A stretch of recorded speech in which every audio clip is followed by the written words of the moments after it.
Picture Sarah, a young professional scrolling through her feed. She sees an ad for a new luxury watch. Sarah doesn't need a watch, her phone tells time perfectly.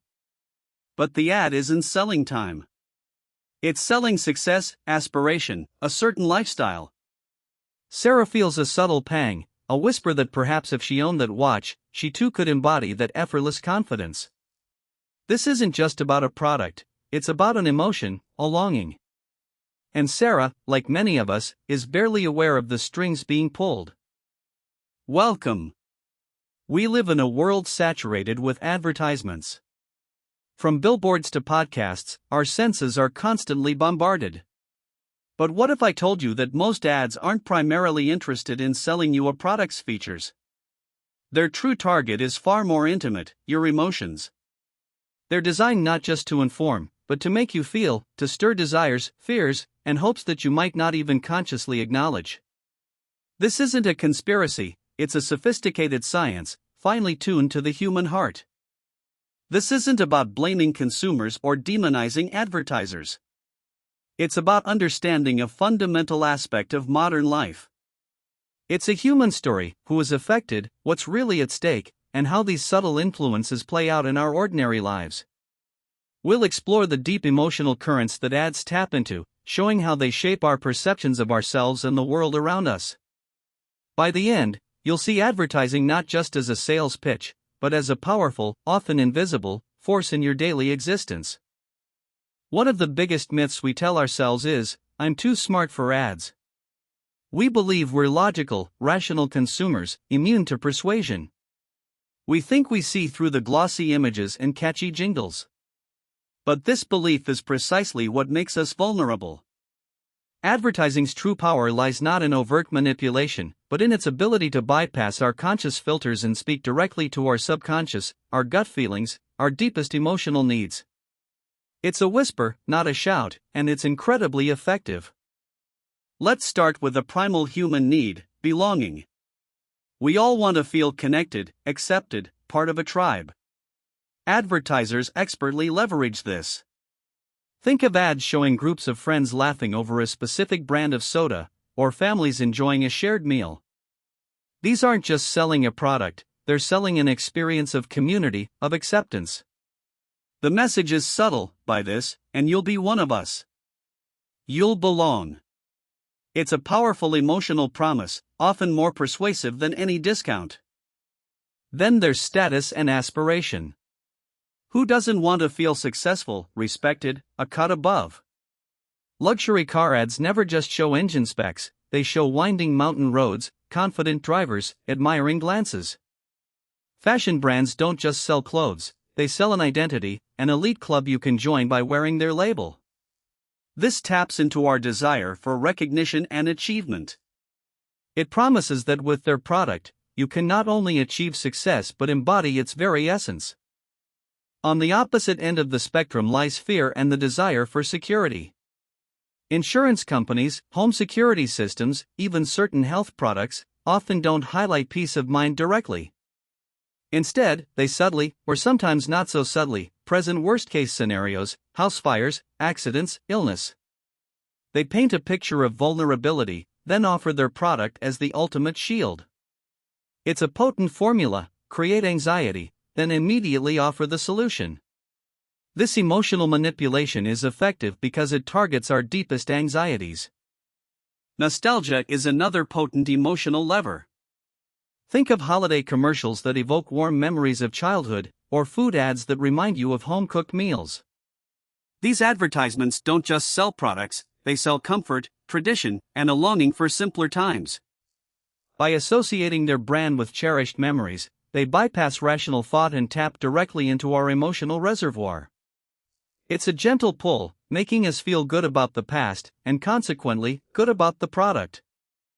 And of course, there's joy. Ads for soft drinks, amusement parks, or even simple snacks often feature bright colors, smiling faces, and energetic music. The message is clear: consume this, and you'll experience unbridled happiness. These ads create a direct, almost Pavlovian association between the product and positive emotions. We see a joyous scene, we feel a surge of good feelings, and unconsciously, that feeling gets transferred to the item being advertised. It's an instant emotional gratification shortcut. These emotional connections are often so subtle, so interwoven with our daily experiences, that we don't consciously register them. We might feel a vague sense of longing, a whisper of inadequacy, or a sudden urge to buy, without fully understanding why. This is the goal, to influence our decisions at a level deeper than conscious thought.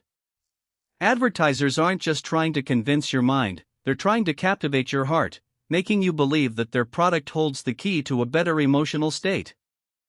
This isn't guesswork. Modern advertising is built upon decades of psychological research.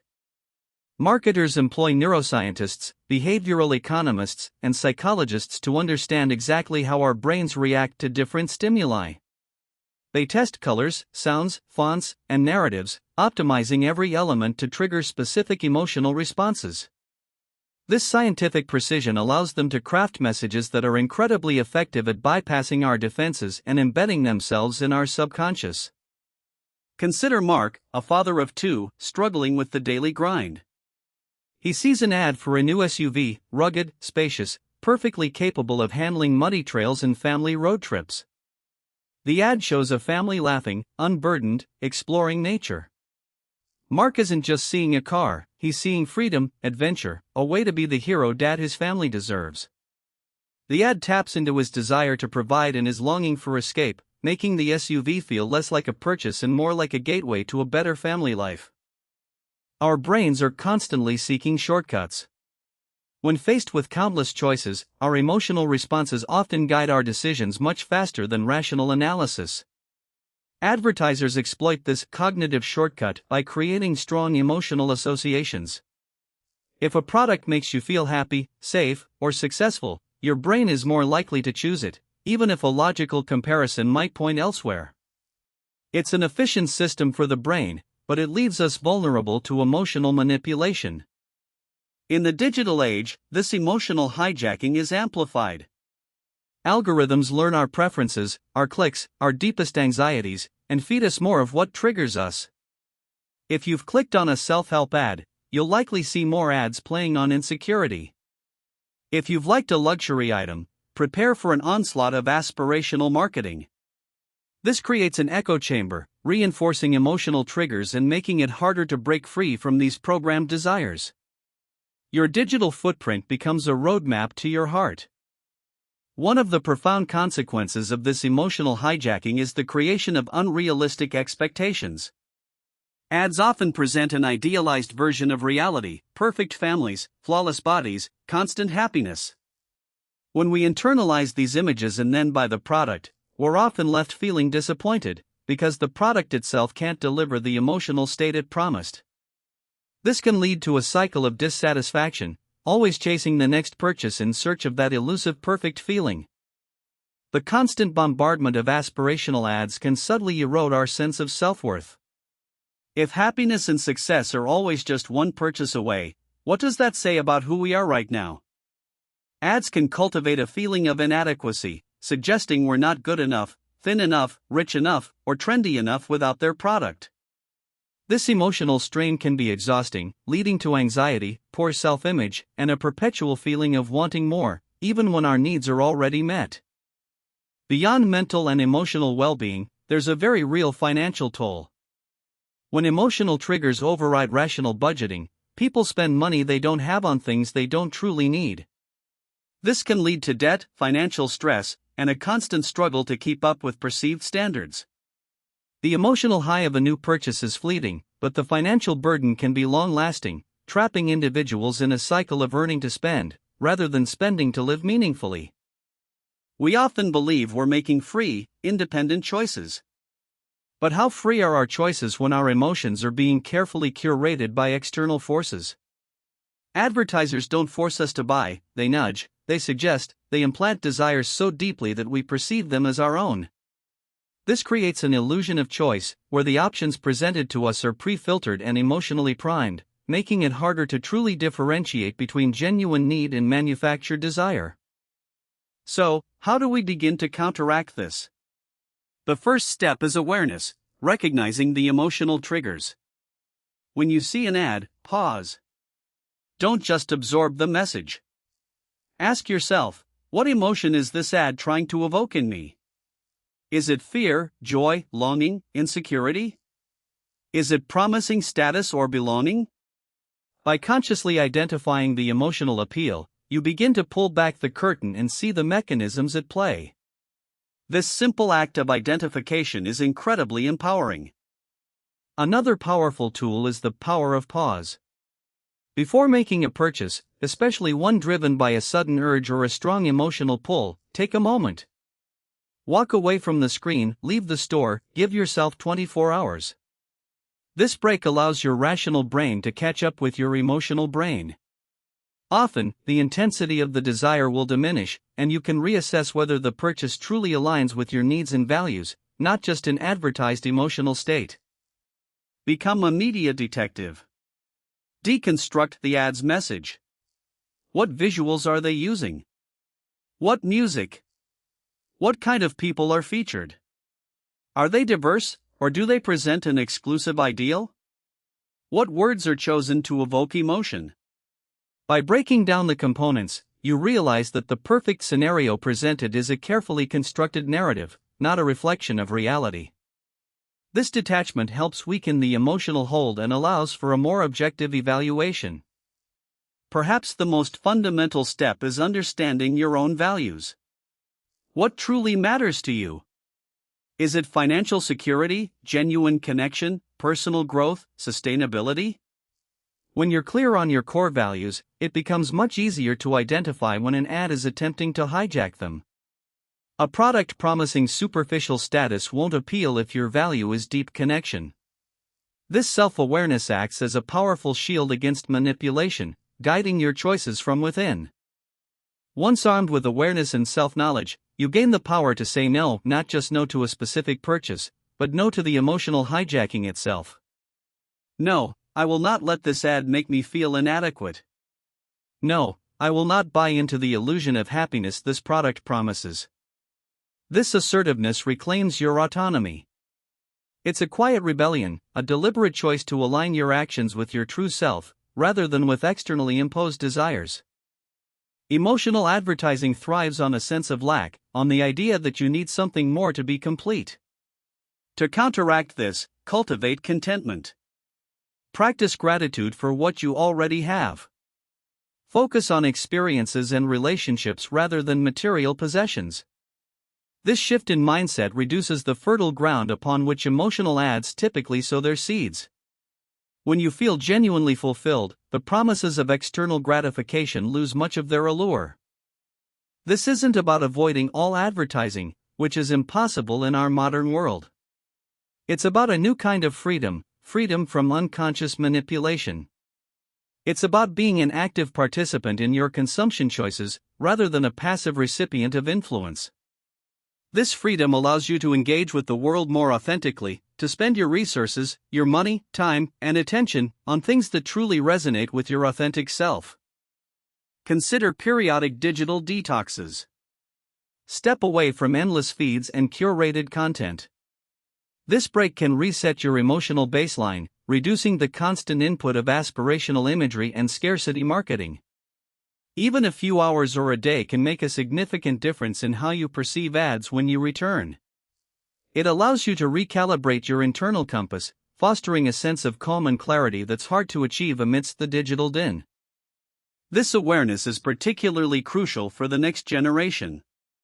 Children and teenagers are constantly exposed to sophisticated advertising designed to exploit their developing sense of self and belonging. Teaching media literacy, critical thinking, and emotional intelligence from a young age can equip them with the tools to navigate this complex landscape. Empowering them to question the messages they receive is an investment in their future well-being and autonomy. In essence, understanding how ads hijack your emotions is about looking beyond the surface. It's about recognizing that every glossy image, every catchy slogan, every poignant story is designed with a specific emotional outcome in mind. It's about peeling back the layers to see the psychological machinery at work, rather than just passively receiving the output. This deeper vision transforms you from a target audience into an informed observer, capable of discerning true value.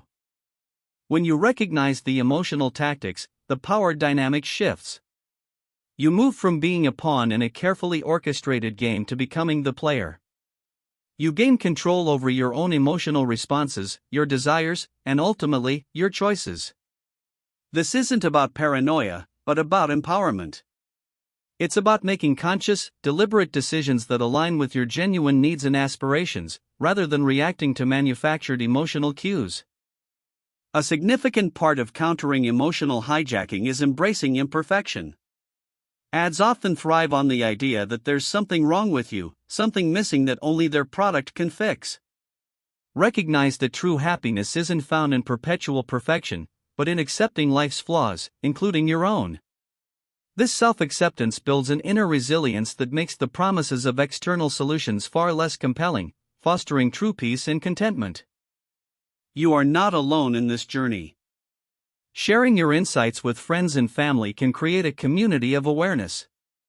Discussing ads, their emotional hooks, and how they make you feel can strengthen collective media literacy. When we talk about these influences openly, we collectively build a stronger defense against manipulation.